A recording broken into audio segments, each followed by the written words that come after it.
Hi, I'm Kylie. Did you know that the creation of highways was actually a racist practice in the US? Many major highways in the US were intentionally constructed to go directly through many thriving Black neighborhoods. In other words, in the mid-20th century, many historically Black and brown neighborhoods were destroyed because of urban planning. If you're thinking, oh, this would have been an accident, no, these were thriving Black communities. I'm talking Black-owned businesses, wealthy communities that were accumulating wealth, and why people did not like that. Some examples are in New Orleans, Detroit, and Los Angeles. This obviously led to long-term economic and social harm, including Black communities having to deal with increased pollution and noise and bugs, which decreases their quality of sleep, thus leading to greater health problems, displacement, loss of generational wealth that persists today, and even segregation. Certain neighborhoods now are predominantly white, and they tend to be in the more affluent areas because of destructive and racist practices like this one. So if you think we've ended racism or that everyone has equal opportunity now, I need you to fucking learn about US history, because that is not true at all. People say everything in America is rooted in racism. This is one example.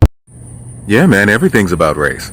From your city names, to your schools, to your street names. Even the roads you drive on have racist origins. Take any major city in America, and you'll find a historically Black neighborhood that's been destroyed, cut in half, or completely cut off from the rest of the city by highways. In the 1940s, 50s, and 60s, local officials saw the interstate system as a convenient way to get rid of what they call the slums near downtown business districts. Think San Francisco's Chinatown in 1887 and 1906. Mind you, the federal government paid for 90% of freeway construction, and that made it easier for politicians and local business leaders to pursue their own urban renewal projects. They used the Interstate Highway System and the Federal Aid Highway Act of 1956 to put highways directly and purposefully through Black and brown communities. The government made it even easier for them by using eminent domain to take away people's homes. Road builders back then and today freely ignored environmental issues like indigenous land, their water rights, and sacred lands. They ignored historical markers like historically Black churches and businesses, which allowed them to focus on the most direct route from one point to another. Oftentimes it meant running freeways through Black neighborhoods, where land was cheap and political opposition was low. Now get this, some Black neighborhoods were targeted even when more logical routes were available. For example, in Miami, they ran Interstate 95 through Overton, a Black neighborhood known as the Harlem of the South, instead of an abandoned railway nearby. In Nashville, I-40 took a noticeable curve, cutting the Black community of North Nashville in half. In Montgomery, Alabama, the state highway director, who was a high-level official in the KKK, instead of running I-85 through vacant lands, he chose to run it directly through a neighborhood where Black civil rights leaders lived. These road-building programs of the 1940s, 50s, and 60s ended up displacing more than 1 million Americans. And it was all because they weren't white. Think about that next time you hop on the highway or you're stuck in traffic. That's right, racism and segregation plays a role in the traffic jams we have today. Shout out to Rachel Dottle, Laura Bliss, and Pablo Robles. Ran highways or freeways right through the middle of the Black city. Moses wasn't the only, he did it in New York, he did it in the Bronx, he did it in Queens, but they did it in Miami. They ran the major highway right through the Black community in Miami, broken it up in 4 pieces. And now they have 4 different little Black sub-mayoralties running those communities. They did it in Jacksonville, Florida. They did it in South Carolina in Myrtle Beach. They ran Highway 17 straight through the Black community and wiped it out. Wherever there was a prosperous Black community in America, they used the concept of new freeways and stadiums to displace and misplace these people over the last 30 years. Family, between the 1950s and the 60s in the United States of America, major highways were built, and most of these highways, people thought that they were built to just ensure that connectivity, within America was possible. But fam, that has always been a lie. The reason as to why these highways were built was to ensure that Black Wall Streets, Black communities are destroyed. This one is one of those stories America doesn't like to talk about. How urban renewal was really Black removal. let's get into how white supremacist policies literally paved over thriving black neighborhoods. So family, I want you to stick around because by the end of this video, you all will see, and understand something, as ordinary as a highway becoming a weapon of systemic racism. So in this video, you'll see many folks try to debunk this fact. Once the video is done, we will get back and do a critical analysis about the same. And family, in a special way, I'd like to thank my subscribers who have chosen to support my work through buying me a coffee. The link is on the description box down below. I do not take your support for granted. Let's watch the video, then we'll be right back. So we got Fourth Ward, Houston, Texas, historically home to the freedmen's town. Fourth Ward was a refuge for freed black people post-Civil War in the mid-20th century. We got Rondo, St. Paul, Minnesota.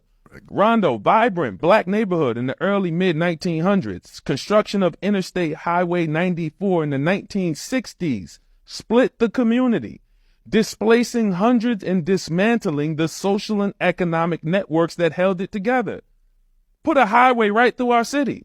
Does it? They do it so often. It's when I tell you, it's probably 13 cities on here that have been were prosperous communities, like in the last 80 to 90 years. Half of them, I think, they put a highway through them. See, they got more sophisticated. So, Tulsa, Oklahoma. We can't burn stuff down. Right. We can't bring the planes in and drop bombs on cities anymore, right? So we had to figure. They're on to it. So we can't just do that anymore. So we have to get more sophisticated in the way that we destroy black communities. And they've gotten real fancy with it. They use big words like eminent domain. Like they did North. Absolutely. Yeah, We're going to take your houses. What eminent domain is, if you don't know, is when the government basically says, we're taking your property. We're going to give you some money for it. It'll be a fair price. Value. Yeah. But you got to figure somewhere out that, consider that in the context of today's market. If I could get a good chunk of money for my house, it's appreciated over the years. But now I got to go find somewhere else to live. That's right. And there's nowhere else to live. Right. You still got to pay those bills. So eminent domain is what we learned about too in real estate. And again, I'm just seeing these things of how I didn't really realize how they affected us until now that we're talking about these things, because I don't know. When they were teaching me, Deshaun, make sure when you're dealing with any real estate client, you are aware of these things, because these are the things that you could lose your license. And it's like, okay, wow. Why is it that serious? Well, it's that serious because these policies were used to destroy entire communities. Do you want to understand how urban planning became a weapon in New York City?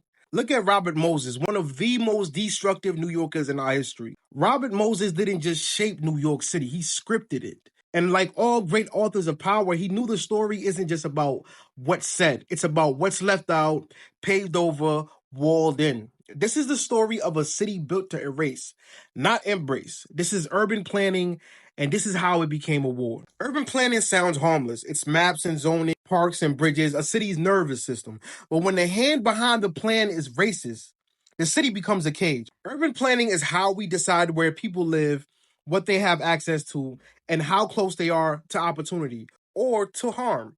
Today, it looks like redline blocks, food deserts, and highways with exit ramps that skip the hood entirely. It looks like tall buildings with broke elevators and no grocery store for miles. But back then, it looked like Moses. Robert Moses saw people of color not as neighbors, but as obstacles. In his world, blackness lowered property value. Puerto Rican families were blight. To him, poor people weren't part of the city. They were a problem the city had to solve. So he built housing projects not as homes, but as containment zones. Tall, tight, clustered together, far from resource jobs and green space. They weren't designed to uplift. They were designed to monitor. Parks were placed miles away. Public transit skipped their stops. Schools were underfunded before the first bell ever rang. These weren't design flaws. These were the design. The Cross Bronx Expressway, it split the South Bronx like a wound. Thousands of families displaced, noise pollution, disinvestment followed. That was Robert Moses. The BQE in Brooklyn cut off Red Hook from the rest of the borough, public housing surrounded by highway ramps, no subway access, no green space. That was Robert Moses. East Tremont, once filled with black homeowners and Jewish families, flattened overnight to make room for concrete. No relocation, no restitution. That was Robert Moses. Lincoln Square in Manhattan. He raised San Juan Hill, a thriving black community, to build Lincoln Center. Black culture bulldozed to make a way for white opera. That was Robert Moses. Staten Island's Willowbrook, ignored in development plans, flooded with environmental neglect. Out of sight, out of mind. That was Robert Moses. The low bridges of Long Island, too short for buses, so black and Puerto Rican families couldn't reach the beach. Leisure and rest were not for us. That was Robert Moses. They say cities are alive. Then ask yourself, why do ours only breathe in one direction? Why are the lungs of the city, its green parks and fresh air reserved for the wealthy, while our children wheeze by bus depots and bridges? Robert Moses didn't need slurs or burning crosses. He used blueprints, building codes, and concrete. He didn't just build roads, he built the logic of exclusion into the bones of New York City. So, to reclaim the city, we must first read its blueprint aloud and name what it was always meant to be: a monument to control. But concrete cracks, and the people, we rise through it. This is True Sessions, Session 12, the systemic attack on black communities. The Federal Highway Act of 1956 was put into effect by President Eisenhower. It was one of the largest public works projects in U.S. history, with the creation of over 41,000 miles of interstate highway. And the proponents of this act argued that the Federal Highway Act, it would eliminate unsafe roads. It would improve upon insufficient routes and traffic jams. And to a degree it did, but there was something much more sinister in play as well. The Federal Highway Act was a direct attack on black neighborhoods. It was a direct attack on black autonomy. And from 1956 through 1966, over 1 million African Americans were displaced. Many of these black communities and neighborhoods that had interstates and highways brought directly through them, at that particular time, they were considered the slums. They were considered undesirable. There was an urban planner in New York by the name of Robert Moses, and he's quoted as saying, "Not around, but through." Not around, but through. And the whole idea is that the way you get rid of these undesirables, these black folks that you don't want living in these areas, is that you bring an interstate through the heart of their communities to displace them. Though there were many, two great examples of the caustic and nefarious impact of the Federal Highway Act would be Jackson Ward. Firstly, Jackson Ward is a historic black neighborhood located in Richmond, Virginia. It was often called the hub of black capitalism, the Harlem of the South. And I-95 was built and dragged directly through Jackson Ward. Another example would be the Greenwood District in Tulsa, Oklahoma, where I-244 was brought directly through that neighborhood. So when you're asking yourself about the state of the black community, if you're asking yourself about the state of black autonomy and black wealth, you have to look at the myriad of systemic things that have happened in this country against the progress of African Americans. Let me know what you think in the comments. Peace. I think that black people need to know, if you don't already, that white people were very calculated in how they were going to destroy and degrade the black community. So back then, when they decided that they wanted to take up slaves and create slavery and just completely destroy the black community, they had the idea on exactly how they were going to make it stick. They didn't want to just enslave these people and then give them an opportunity to create the strong, powerful empire that they once had before. No, they utilized psychological warfare against the black community to further separate, divide, and destroy the black community. If you look into the Willie Lynch letters and or read the book White Fragility, those are two texts that really get into the psychological warfare that was weaponized against the black community. An example of that would be lighter skinned slaves being separated from the darker skinned slaves. That is what literally contributed to the concept of colorism, because it psychologically created the idea to those that were darker skinned that the lighter skinned slaves were more superior and meant more. If you look into the Willie Lynch letters, and I also seen a video of a woman talking about this up here, which is what made me even want to talk about this and create this video. They were very strategic on taking the black men out of the household because they knew that it would make the mothers raise their children in reverse. Moms would be more protective over their male children because they knew that it's a possibility that one day they would get snatched out of the home, while oppositely training and teaching their women to be a lot more stronger so that they can be prepared for that to happen to them. That literally creates the concept that we know today of having weaker men in society, black men making a lot of black women single mothers, black men not protecting black women. These things derive from those concepts and from those implementations back then. Like, all of these things go hand in hand. When we say that racism is ingrained into every sector of society and in every portion of the world, y'all don't believe it, but y'all need to start to realize that. And as black people, it is our job to get educated, share this information amongst other black people, and stand together, because realistically, everything that's happening right now, this red pill era that's dividing black men and black women, colorism that's plaguing the black community, we see with this Samira and Cardi B situation, the fat phobia, like, this is exactly what they wanted, and we're playing it out in real time. Y'all need to understand the historical foundations of every single ism, and I'm not going to just keep saying this country, because these isms have now shaped the entire world and the concept of the entire world. So it is our duty to get educated on how these isms were historically founded and to do the work to denounce them. I want and need my black people to know that. Family, sometimes I wonder how the white supremacists worked very, very hard to ensure that black communities, to ensure that black Wall Streets are broken. You know, they even went to an extent of making major highways to ensure that these people are divided. Family, the biggest fear of the white supremacists, and I like telling my subscribers this each and every time, the biggest fear of the white supremacists has always been black unity. When they see black people united, they see that as a threat. When black people are united, they see that as an opportunity to take over what they've always wanted, power. And family, that is what led to the major highways being built between the 1950s and 60s.